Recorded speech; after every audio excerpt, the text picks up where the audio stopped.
Well, good afternoon. I'm saying good afternoon. Good, good evening. We'll kind of go ahead and get started a little bit. It was with five after. Hopefully, a couple people will join a little bit later on. Um, let's kind of go back through reviewing chapter 4 to thine own self be true in reference to just a couple of things that Dr. Kimbrough talks about. He kind of mentioned several different people in this particular chapter and just kind of reviewing it really quick. Um, it talks about each of us have been given talents and gifts that endure us to be unique. It says, individually, your greatest opportunity for financial growth lies within your greatest strengths, talents, and gifts. And I think we talked about it last week with a couple of people who are on in reference to just kind of learning first and foremost, learning what your strength is. I think that's the biggest thing, is trying to dig in and finding your own particular talent and how you're able to start to use that particular talent for good. So I think that's something that was really good. Also, on page 157, just talks about if you are to walk among the financial elite, you must alter your habits, refine your thinking, develop key relationships, embrace the unlimited possibilities that lie within your reach, and take control of your life. And I just think that was so powerful. Welcome, Miss Shalonda. How are you, ma'am? Doing wonderful, and you? Doing good, ma'am. Look, getting over this migraine, but we doing good. So we're glad to have you, Okay. ma'am. Thank you. Thank you. Yeah, we just got started. Hopefully some more people will kind of join on a little bit. But just talking through just kind of reviewing back through chapter 4, to thine own self be true. I just talked about kind of what Dr. Kimbrough was just kind of hitting on there. Is just making sure that you're believing in yourself, that you're not talking yourself out of opportunities. I think that's some of the things that we talked about last week. Being afraid. I think Natasha brought that up last week. Is just saying sometimes we will talk ourselves out of opportunities because we're afraid of what comes next. We're afraid of the unknown. We're afraid of looking silly or foolish or whatever we want to call that insecurity, because it is an insecurity. And so what we want to do now is just start making sure that we realize that the career is what you're paid for, but your calling is what you're made for. And that's powerful. That's a powerful Yeah, that statement. I is. know I heard that Mm-hmm. from Steve Harvey, if I'm thinking correctly, but Dr. Kimbrough talks about that too as well. And it's just, you have to find what your calling is in life, regardless of what it is. And a lot of times, we're going from what he called it. And I'm trying to find it in my paperwork, but it was just saying how we go to these particular jobs every day. We're struggling to try to make ends meet. We're struggling, or we're dreading the Monday morning dash that we got to have on that Monday morning going to this particular job. Well, we need to start finding out what really pushes us, what motivates us, what puts us in a great mood, and what is our calling. And so I think this is kind of what he talks about in chapter 4 in reference to that. I'm thinking it says, let me see something else. He talks about Les Brown. He talks about Les Brown and how Les Brown was labeled as what is it Mentally called? retarded. Educatable, mentally retarded. Yeah, yeah. That's crazy. Wow. And he That's one of believed our it. most powerful speakers. He used to talk about. He was actually used to say. He used to verbalize. He used to tell people that he was Mm-hmm. retarded, that he couldn't learn. Mm-hmm. And how one of his actual teachers, Mr. Washington, told him, "Hey, stop saying that. Stop responding to that kind of stuff. He said, don't you ever say that again." And he taught him that it doesn't matter what someone's opinion is of you. It matters what you think of yourself. And he just kind of said, this is what he said. He said, someone's opinion of you need not become your reality. Right.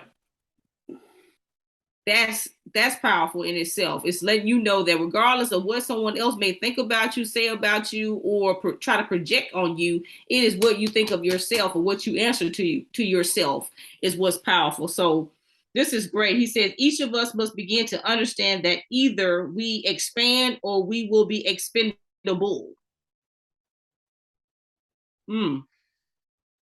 Telling you, it was a lot of good nuggets last week in chapter 4. So that also speaks to the fact that they always say that if you're so busy building someone else's dream, then if you're not building your own, then you're not gonna really be able to get ahead. So it does speak. It speaks about being being driven from the inside out, than necessarily being driven from the outside in. Because if you don't build yours, then you'll build someone else's dream. That's exactly right. They talk about millionaires never ask if, they ask only when. It says majority of millionaires in this study realized early in their careers that they possess certain talents and gifts as well as limitations. So it talks about, like you said here, it says it's a lot easier being you than trying to be someone else. I found my niche. I selected a vocation based on my abilities, aptitude, strong desire to become financially independent.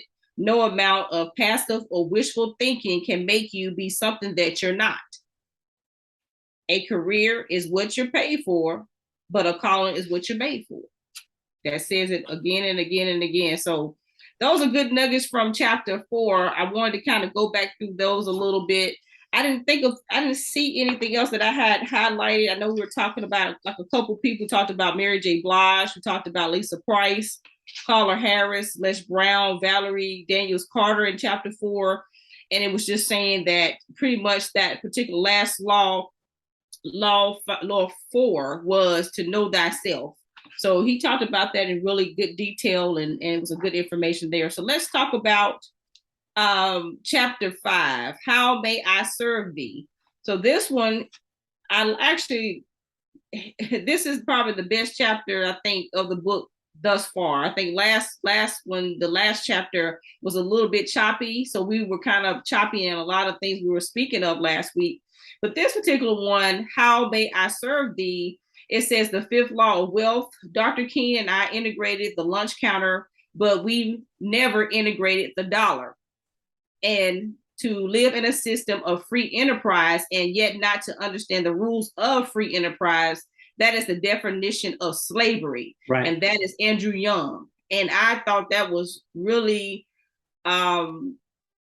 mind-opening, because talking about Dr. King in this particular chapter really opened my eyes, especially since I have a love of history, and they kind of combine that, the history as well as the understanding of wealth, and how little things that they did back during the civil rights movement was in reference to commerce and in reference to moving money around and building respect in reference to the Black dollar. And I thought this was really good when talking about this. So on the first page of this particular chapter, I think 183, it talks about Martin Luther King, and it's talked about how he had never earned more than $10,000 a year in his lifetime. Yep. And that shocked me, because I was like, I know I'm seeing your face. Well, but see, that also tells you that he was so focused on his mission for equality, that it wasn't about the money. Even though I know he talks about later in this chapter, people using that cliche. It's never about the money. Well, trust me, for sure, in Dr. King's case, it was not about the money, because even though they said he won the Nobel Prize, was like $54,000 and change, and he gave all of that but $10,000 to the movement, to further the movement. So it definitely wasn't about the money, for sure, for him. Yeah, it talks about how he grew up, and it talked about him going through different schools, and how he was the unlikely leader of the unlikely organization, Southern Christian Leadership Conference. So it talks about that, and talk about how at the time that he was, and I think this is what Dr. Kimber was trying to come across here. He was saying that there were other people that may have been more likely to lead this movement, or had the skill sets to lead the movement.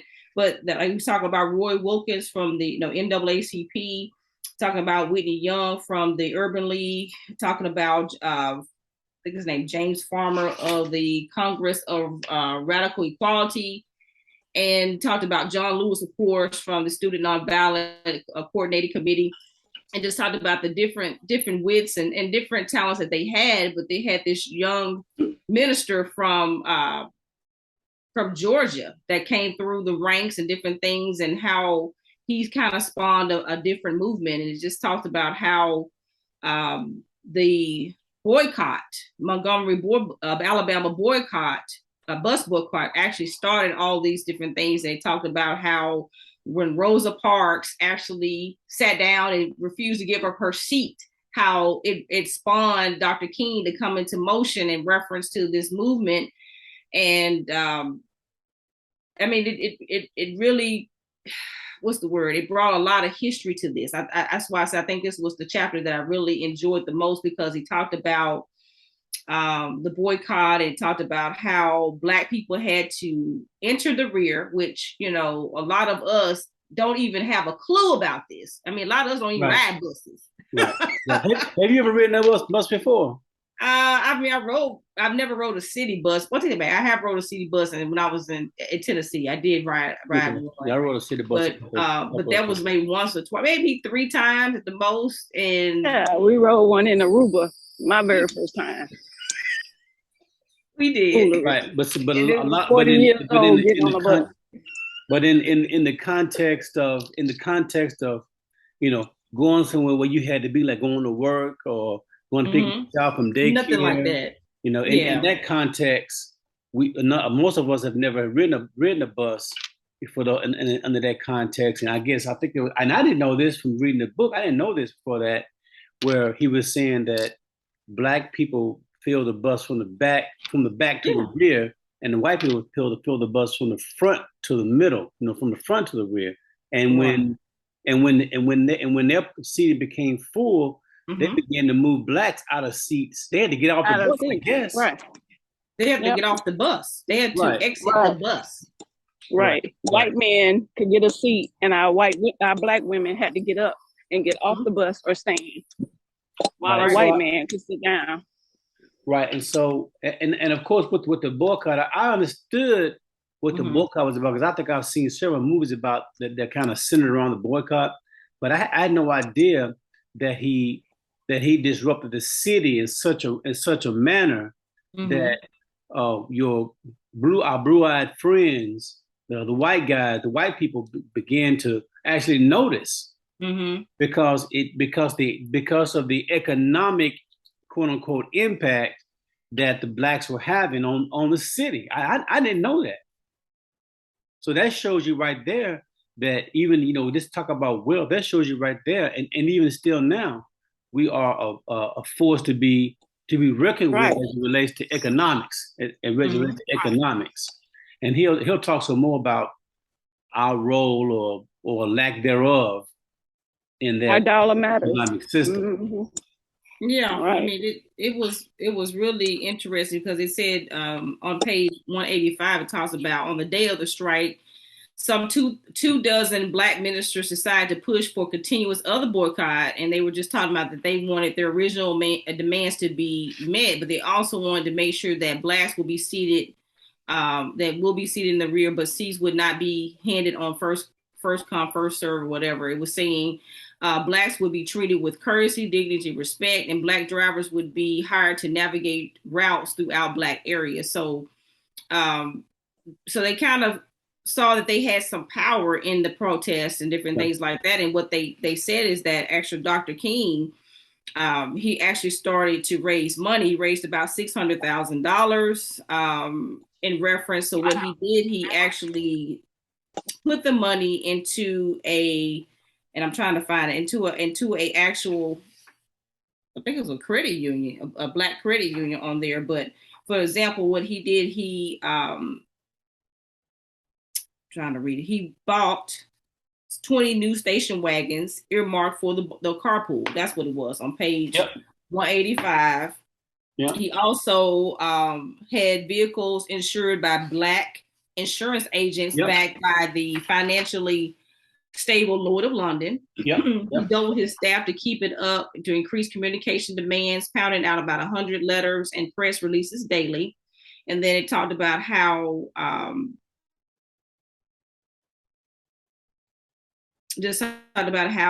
people walked, some people they had the buggies, it's a horse-drawn buggies, which I was like, wow. Yeah, they even, it goes on to say that they had an entire network. They had points where they set up pickup points along the most busy routes. People would be going to work and school and whatnot. And like you said, yeah, they had horse-drawn carriages. Those pickup points, people could carpool, and they had every form of transportation to make sure they didn't get on them buses.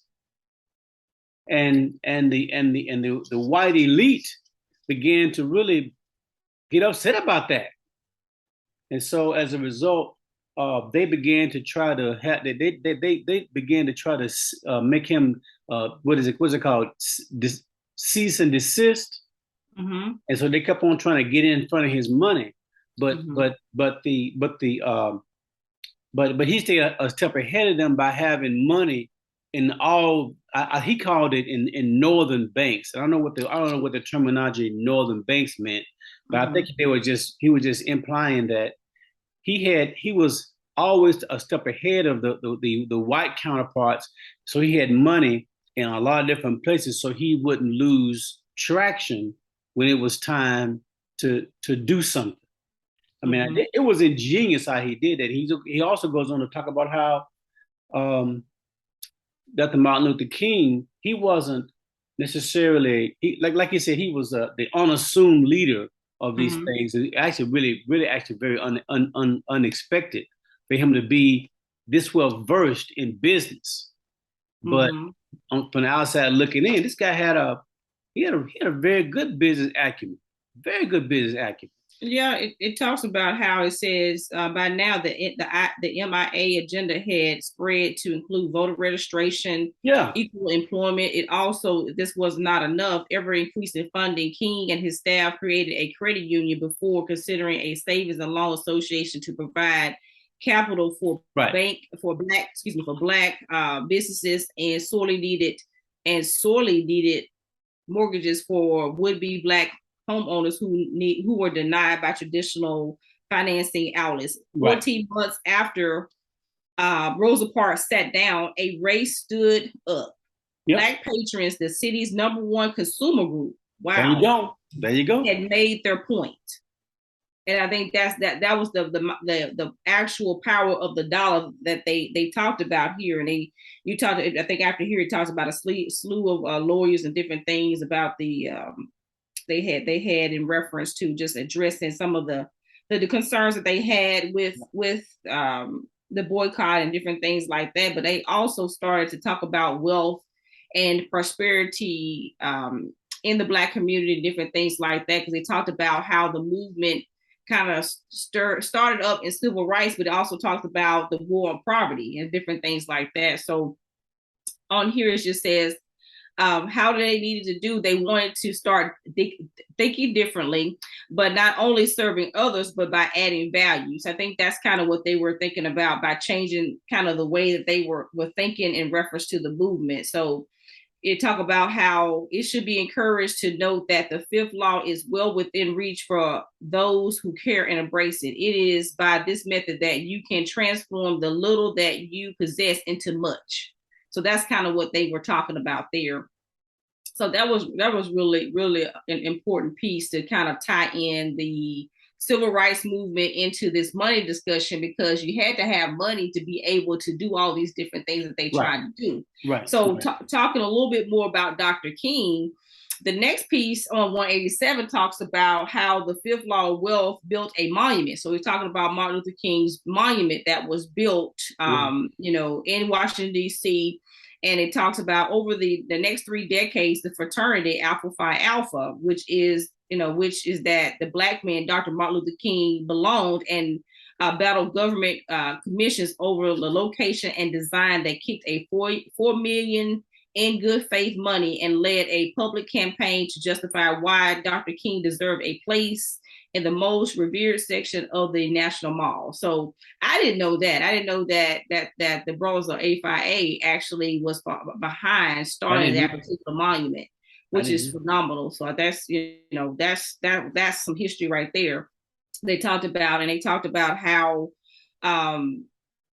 let me think of the brother's name. I think it's Harry E. Johnson. So talked about how Harry E. Johnson actually became over this particular organization that was building, or getting the resources, right, and getting all of the I guess trying to build up the monies for this particular monument. And what they were talking about, how he went to different investors and different things like that, and the U.S. House of Representatives, how they gave the fraternity a hard time in reference to trying to actually get this monument built, which I didn't realize that. They said Congress still doubted that the organization could complete the project, as one member who was close to the negotiations recall. They were saying, here's the plan, here's the site, now go raise $120 million, or right, you're going to be the folks who failed. Your credibility is on the line, so watching from the sidelines with your checkbook in your hand, where executives from General Motors moved the idea for the memorial to Dr. King. The automobile giant promised $10 million if the fraternity could identify someone to spearhead the project. So that's when Harry E. Johnson was an actual attorney out of Houston, Texas, and businessman. He actually took over that particular project. So talks about how a lot of things came to play in reference to the monument. Talked about his approach to it. He was saying, my entire approach centered on making a difference as well as promoting Dr. King's values, because I think at some points what was supposed to be 18 months for them to actually get this funded, it took a decade. 10 years. I think it took 10 years. It took a decade. And I think that's kind of where, and I think I remember some of this discussion back then about his monument and how it was not necessarily hard to raise funds, but I think it was just that people were trying to figure out how the funding was going and how they were going to do the monument. So he also had to work to upgrade people's belief system in what Dr. King stood for. Mm-hmm. See, I saw that. That's a struggle that I saw, that people just didn't have a high enough belief system to understand why he should be immortalized in being a black man and being a non-president. See, because they usually immortalize white men, presidents. Mm-hmm. So I believe a bigger part of the struggle was to convince people that he should be immortalized in stone because of who he was and what he stood for and what he fought for. Yeah, it talks about that. It says, he had a hard time convincing people about his vision, and I think that's what you're trying to say, because I think a lot of people, of course, knew Dr. King and knew what he stood for, but I think a lot of people, like you said, didn't think that he was on the caliber of a president like a Lincoln, like a Washington, like those that we see in the in the mall there. And it's kind of strange that, like you said, he's the first black man to actually have a monument there. And so I think it was still also some sentiment there that maybe he wasn't as worthy to be in the Monument Mall there in Washington, D.C. So it took a lot of convincing. And what they were saying here is eventually he pulled sizable donations from Boeing, Ford, Tommy Hilfiger, Coca-Cola, ExxonMobil, and then it says logos of 89 companies and foundations are prominently displayed on the project site. But they also had to start going towards the individual contributors, to individual citizens that actually started to donate. I think that was the difference there, is that they started to to bring in everyday citizens to help finance this particular monument. And what happened is that they started to have gifts of $70 a piece that people were able to contribute. And I remember this, contribute to the particular monument. So people went to their churches, they went to, you know, different places. And so individual average women and men started to fund this particular monument. So they said October 16, 2011, as the world watched, the national monument of the iconic civil rights leader, 48 years after King delivered his I Have a Dream speech, was declared. So right. That was phenomenal. So I thought that was really good that it was able to get it off and to be able to have this monument really realized, because I think in a lot of people's minds, it was like, are they really going to be able to do that? Right. And so it was able to be done. And so it just says here on page 189, but ironically, most probably who know who built it, they would find little about the pivotal role played by the Black fraternity of which King was a member. Mm-hmm. The organization is more than a century old, but largely unknown to those outside the Black race. Right. So it was really good to kind of see that A5A was able to help really get this in front of Congress to be voted on, to be able to get him a monument. And then they brought in Harry E. Johnson to be able to spearhead it. In his own words, Johnson revealed the force behind the fifth law of wealth at the very moments when I contemplated throwing in the towel and allowing myself to handle the headaches. I thought about Dr. King. I mean, here was a man who, when given the choice, didn't think twice. For my and my future generations, here was an individual who chose to endure beatings, undergo hardship, turn a cheek to the degradation, put up with indecency, tolerated inequalities, and withstood the oppression in order for us to possibly enjoy a better life. The least I can do is, by trying to make a difference, is to try to leave this world a better condition than what I found it. I owe it to Dr. King to continue the struggle forward. Yep. That was powerful. I thought that was just good. I made sure that I highlighted that, because I think a lot of times what happens in this particular chapter is saying, how may I serve thee? He was thinking about all the hardships, all the pain, all the accident of donations and different things that he had to go through. And a lot of people would have just stopped. When they didn't get the funding, and it took almost 10 years instead of took 18 months, he could have gave up. But I think he thought more of it, that he felt like, okay, Dr. King, one, deserved this particular monument, and two, it wasn't about him. It wasn't about his stripe. Right. It wasn't about all the things that he was going through. It was about making sure that this monument stood. So he kind of put himself in Dr. King's shoes, and he related it to kind of the struggles that people had before them, that they just had to endure it in order to make life better for someone else. So I thought that was pretty cool. So it says, how will you serve your fellow man? How will you add value? So those are two things that Dr. Kimbrough, at the end of that particular page, he talked about. He was saying, what should you be asking yourself? Right. I mean, how will you serve your fellow man, and how will you add value? Right. After reading all that from Dr. King and all those contributors, and then of course, Harry? What was his name? Harry E. Johnson, and the fraternity. I mean, it all speaks to service. Mm-hmm. I mean, Dr. King. I mean, starting with Dr. King with the boycott, and then all the organizations that he was over, all the people that he served, all the people that served him, and to get his agenda done. And now he's gone, and now you got this organization, and then you got Mr. Harry E. Johnson, his service after the fact, and then you get all the companies, all their service getting the monument built. So yeah, after all that, then he's asking you, how will you serve your fellow man?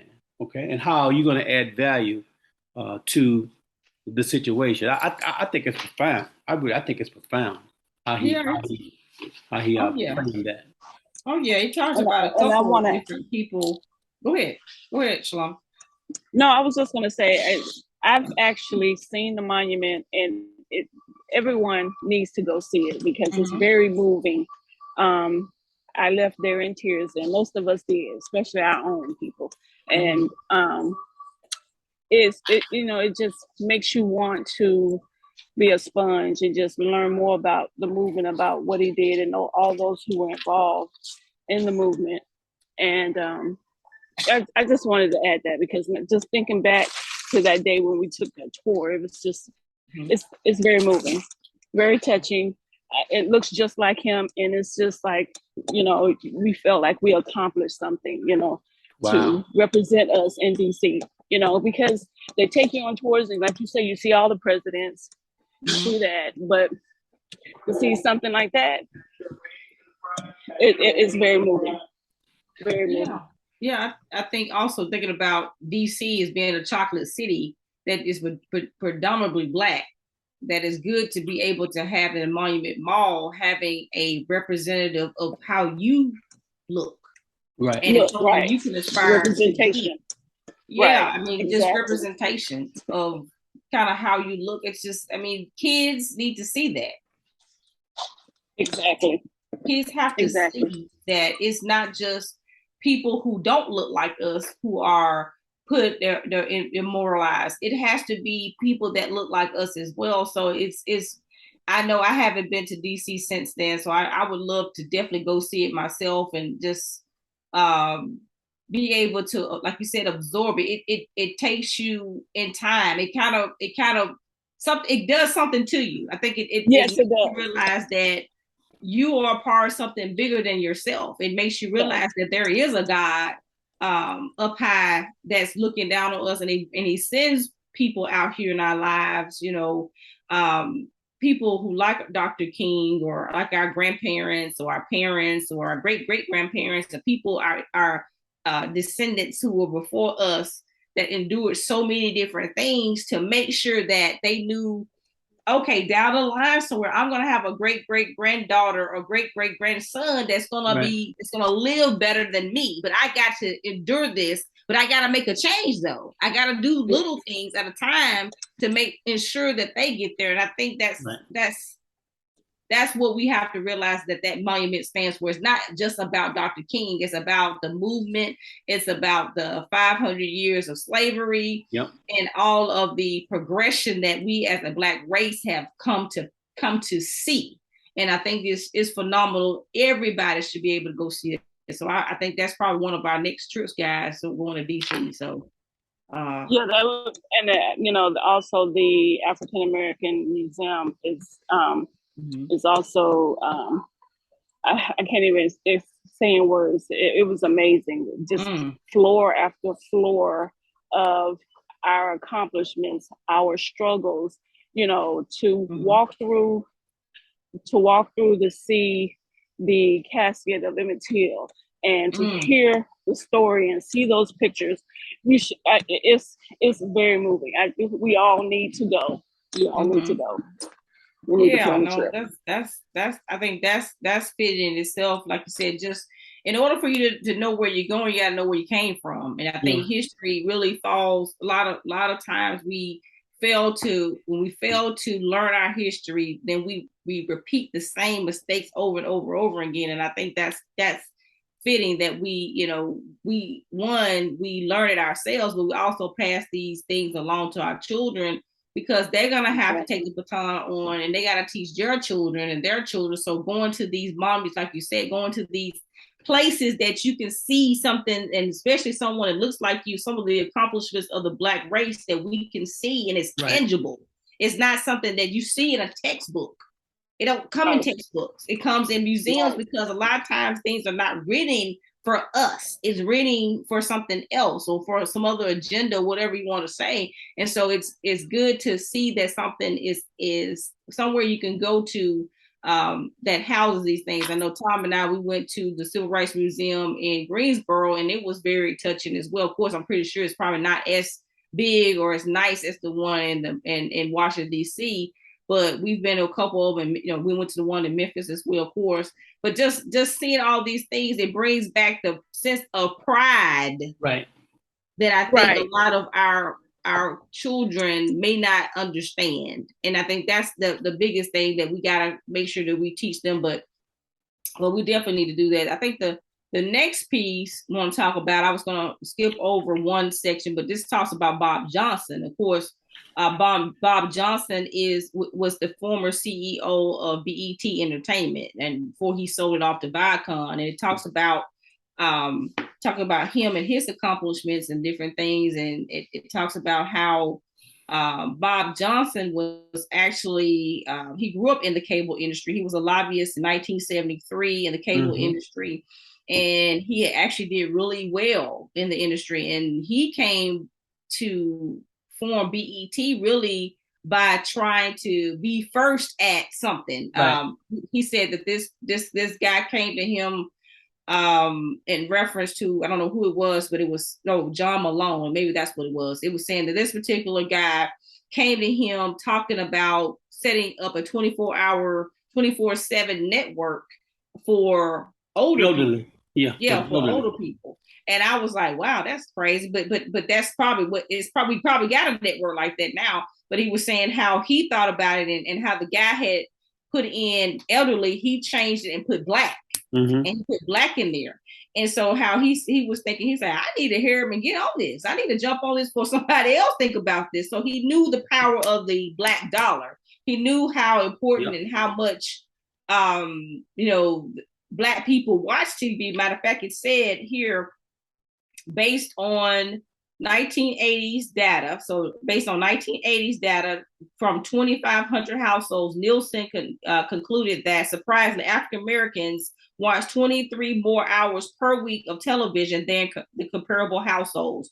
Moreover, Black children aged 17 and under view 11 more hours of television per week than their nearest counterpart. Daytime viewing in Black households were 55% higher than non-Black households. And it says programs featuring positive Black characters among the most popular programs. So he kind of did his homework. He knew that, he said, since Black households were the largest demographic subgroup targeted by advertisers, they researched independently. So he was saying that a lot of it was that people weren't marketing to Black people, but they knew that Black people increased their Nielsen ratings. They knew that they watched a lot of television. They knew that the kids watched a lot of television. So he knew he had to start to have some of these business executives think a little bit differently in reference to the demographic that he was trying to build into. So he was just saying here how he built BET. He said, after working obsessively and securing a slew of resources, BET went on air January 25th, 1980 with a 2-hour movie titled A Visit of the Chief's Son. So it talked about that, but he was saying how he flew twice a month to Illinois to go and meet with the fast food chain McDonald's in hopes of signing them up of a corporate sponsorship. And how he did that for several years and everything until he actually launched the actual channel. So this is pretty good. He said here, Viacom, it says the enterprise later went private. Don't say BET. Let me read all of it. So by 1991, BET risen to become the first Black controlled company on the New York Stock Exchange. It says the enterprise later went private before being sold to media giant Viacom in 2001 in a deal that valued nearly $3 billion. At the end of the day, Johnson was handed a check for $1.8 billion.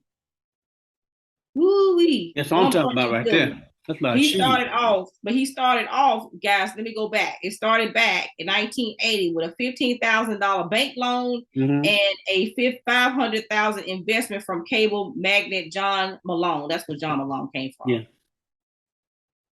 He got a check for $1.8 billion to himself, not to nobody else. Right. Wow. Now that's powerful. He also while retaining his position as chairman and chief executive. That's correct. He still kept his job. Yeah.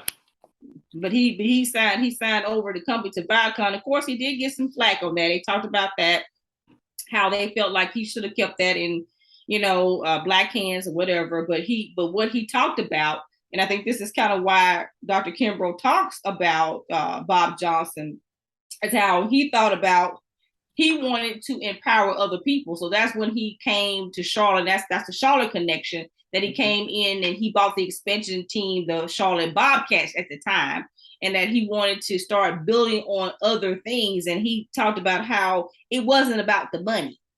That's what you were talking about earlier. It wasn't about the money that he actually wanted to set up BET. He didn't want to work for someone else. He knew that he could not work for someone else, that he had to be his own boss.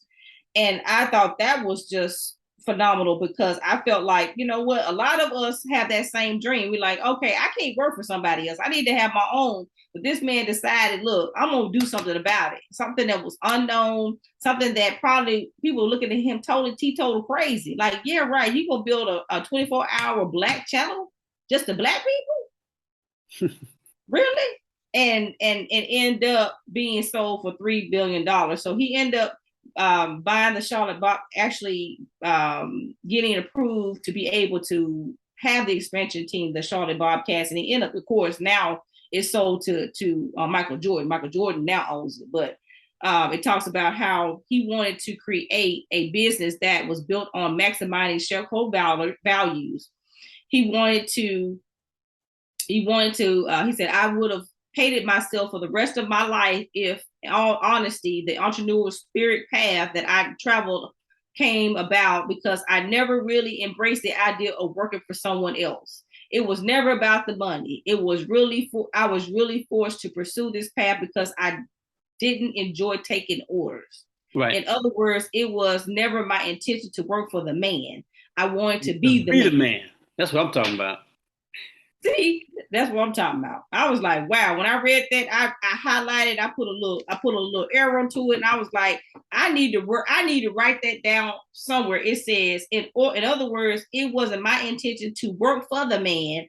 I wanted to be the man. Be the man. And I was like, wow. Well, what page is that on? What page is that on? Yeah, that's powerful. 197. Okay. You should way ahead. Okay. I'm gonna write that somewhere on something, one of these blackboards that I got in here, whiteboards or whatever that I got in here.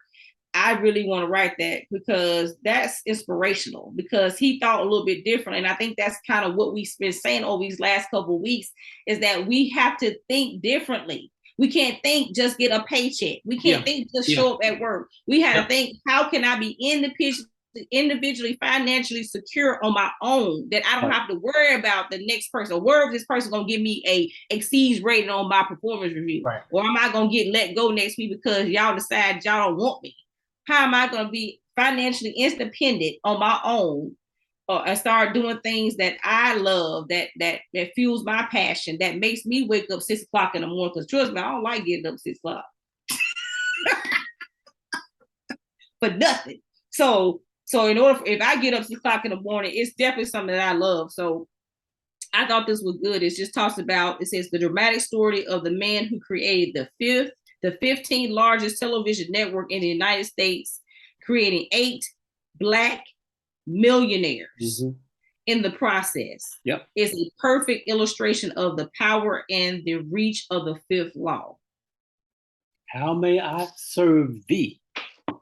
He served them up nice, didn't he? I wanted to hear that. I want to say that again. He created 8 Black millionaires in the process. He's a billionaire,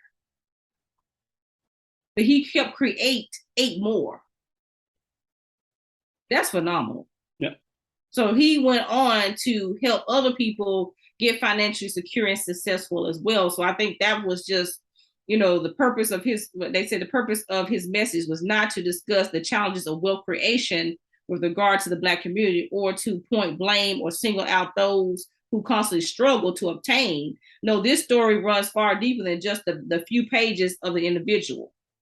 He's saying here, contained within his passage is the principle that you would do well to know somewhere in this profile, you will recognize yourself. That's what he's trying to say.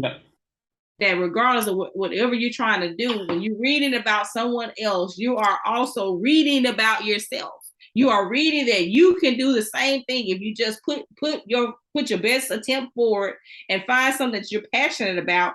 You can do that, because it's not about the money. It's about building something that, one, creates value to someone else, and then the money comes, the wealth comes. And that's kind of what this particular passage is talking about. This particular one is, let's see, page 200.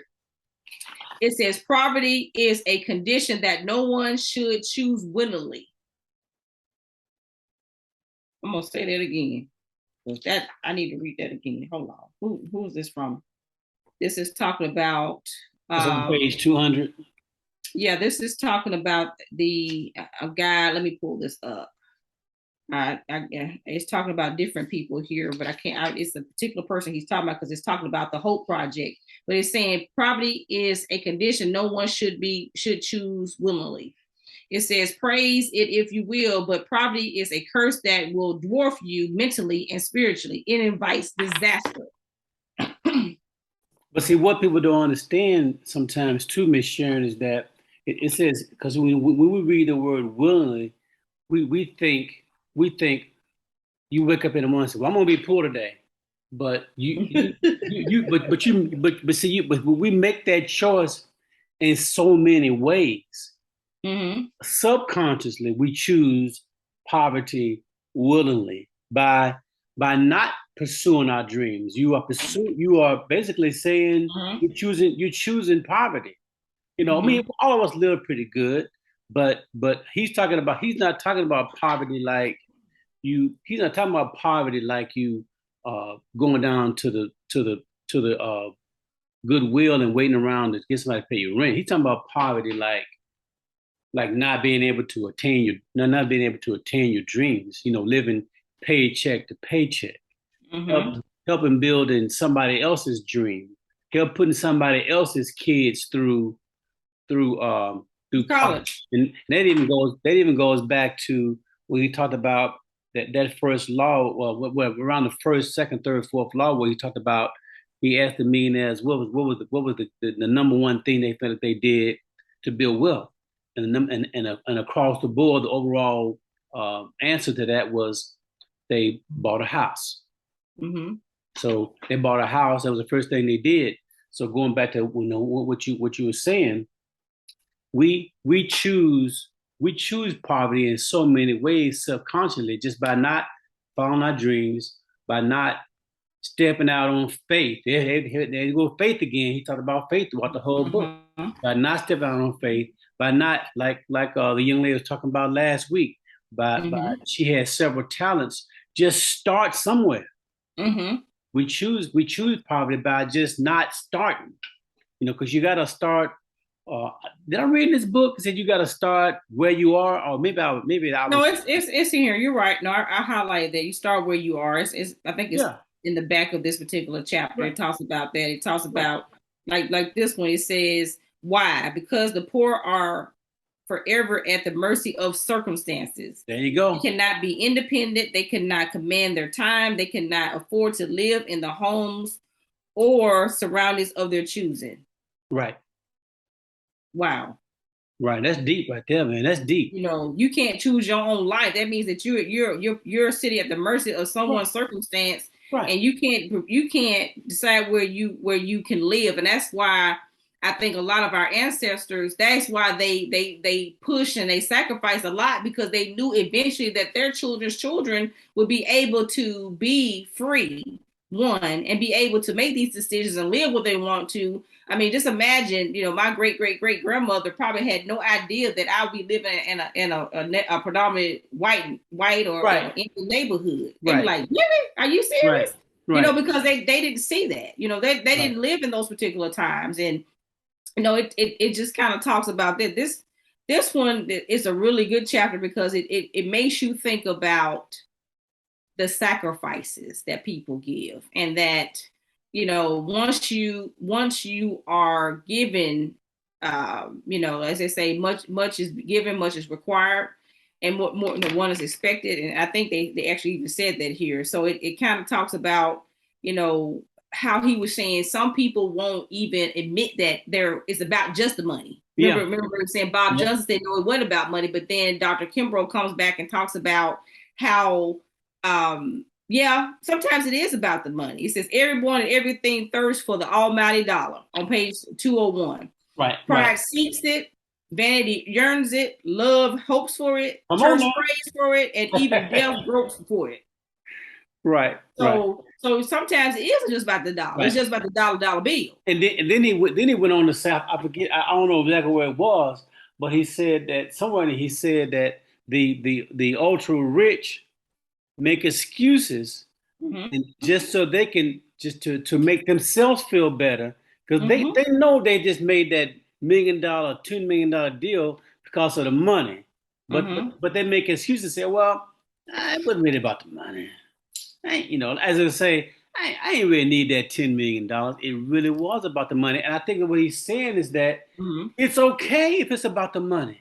Right. It's okay. Right.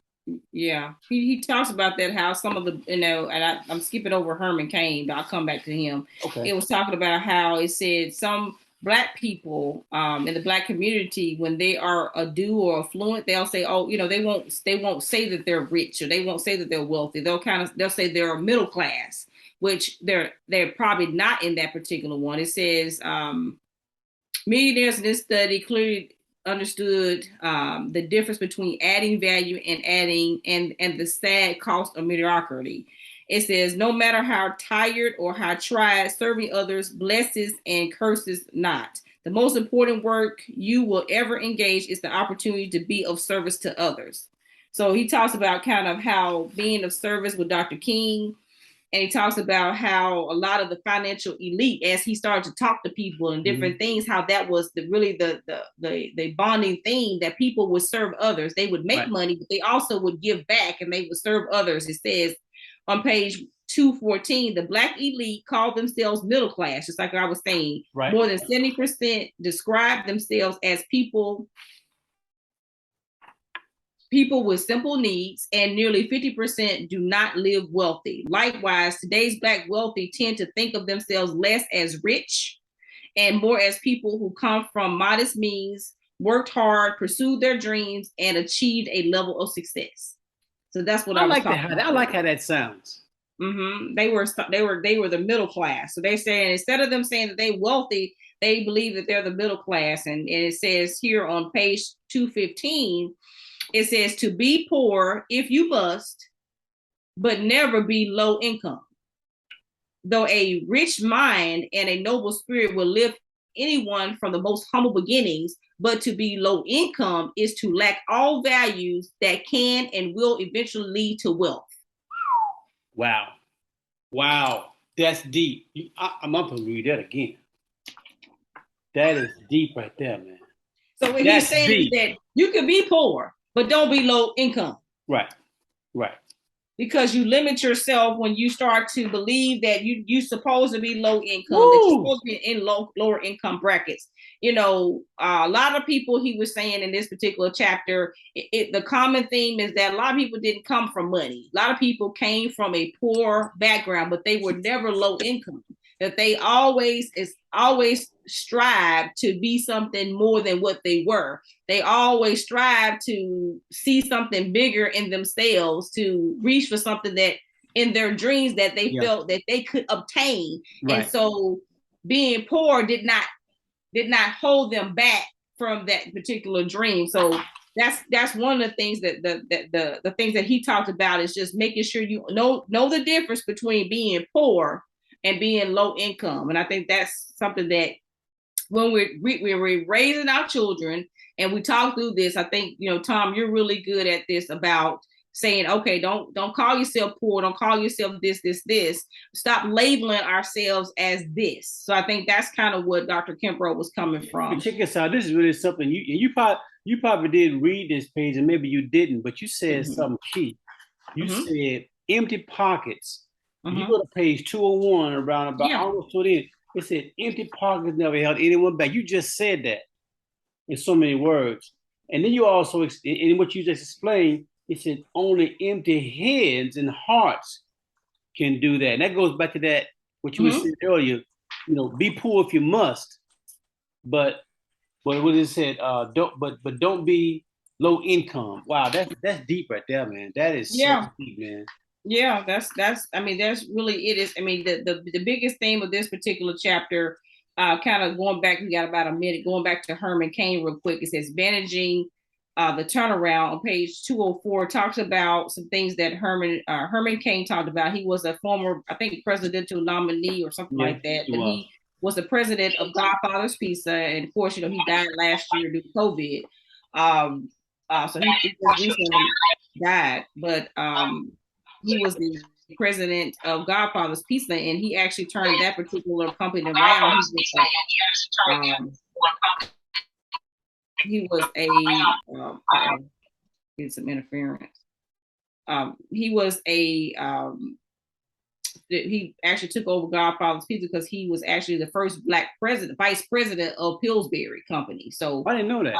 Yeah, he was the first Black president of the Pillsbury Company. They went on to go to Coca-Cola and different places like that, and then came over to Godfather's Pizza. And I remember him from Godfather's Pizza. But a couple of things that he said was, believe that you can make a difference. Some of the things that he talks to people about. Let me make sure I say that. These are some of the things that he talked to some of his leaders when he took over Godfather's Pizza, things that he asked them because they were trying to figure out how he was able to turn around that particular company. So some of the things he asked was, believe that you can make a difference, confront your fears and face them squarely. Cain shared that with him that over lunch that those who consistently postponed their dreams, delayed the execution of their ideas, and bottled up their grand plans to be implemented at a more convenient time, always relegated to the rear. Meaning that when you deflect your own dreams, you're going to continue to keep doing it, can't continue to be in the back of the rear, and you never obtain them. Love excellence. It is no longer just companies that must raise their bar regarding performance. It is us individually. Develop your own obsession with customer service. We talk about that all the time. How killing with service. Never forget, and all of those words, that it is only still the key to financial success. Not only is this the best way to add value and build a business, but it is the single most effective strategy in which to stay employed. There you go. Is to have good customer service. So what did you say? He said, customer service is the price you pay for the space you occupy. Well, that's it. It says here, pursue dirty jobs, be willing to do any and everything to make sure things go successful. What does it take? It takes your ability to embrace the calculated risk. There is no greater question than that to ask anyone. Talks about a lot of good things here on here, but it was a really good chapter. To wrap it up, it says character before wealth was the model drilled into Colin Powell with his Jamaican-born class parents. Another thing, it says a large part of every financially successful life must be spent in laying a foundation of stone's work, perseverance, faith, service to others in order to endure the test of time. History is replete with examples of men and women who have freed themselves from poverty and misfortune by their optimism, faith, and values. I'm going to stop it there, guys. I know we're 3 minutes over. Did we want to talk about anything else before we wrap up chapter 5? No, I'm good. Shalonda, you want to add anything? No, I will call Sharon later. There's a couple of pages I want her to reiterate to me, because I was listening to the different lines that she was reading from the book, but I need to know the page. Gotcha. Yeah, we'll get together on that for sure. I think the last thing that he talked about here too is Tyrese. So Tyrese said something that was really really profound. He said, shared with my students a year ago, you can't, let me say it again, you can't get points today for yesterday's game. Right. So he was saying that each and every day you got to be focused on the bigger, the better, and greater than what you ever been. So each and every day you must focus on what you're doing. So next week we'll talk about chapter 6. It'll be road not taken. That's going to be the sixth law of wealth. we'll talk through that and read through that chapter. Great discussion, guys. I think this was really good. One that I enjoyed because it's talked about Dr. Martin Luther King, and anything with history I'm enjoying. So I thank you, book club. Thanks so much for joining today, and we'll see you guys next week.